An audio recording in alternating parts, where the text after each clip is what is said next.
Ngikhumbule kaslami ayumamelo utata musonxolela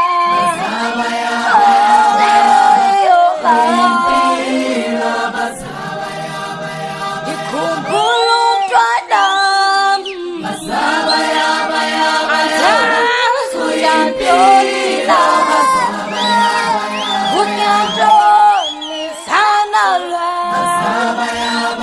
mayilololimpila ayubomi ndichoke ndibisalala Ndiza kuwe ndinxunguphele, ndiza kuwe ndinyembezana, ndiza ndixakekile ndiswela umsila ndixela imbila, ndikuvusa nje ndixakene nento, ndikunyangazise nje ndidikiwe yile ndlela endihamba kuyo, ndikuthinde nje kuba le ayingangam. Imihla nezolo ndiyingcuka phakathi kwemvu, ntsuku zonke ndingudyakalashe kwibhokhwe, ntsuku zonke ndilukhozi phakathi kwenkukhu, ndinuka umzondo ndinuka isirhokolo. Yintoni na ndangena ndiphuma kwintolongo? Yintoni na isandla sam sigcwele ugazi oluhlobo? Yintoni na ndisisidlwengu oluhlobo? Yintoni na ndinuka ukutsha nje?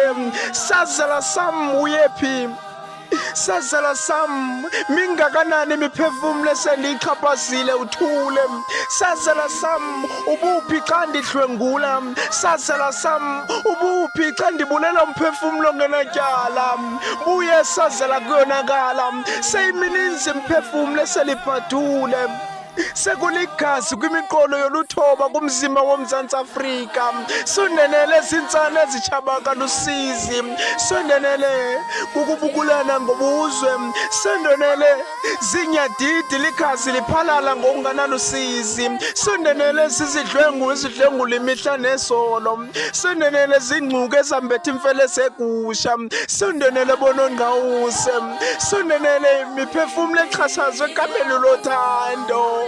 Masibuye isazela kuyonakala, buya isazela sam kuyonakala.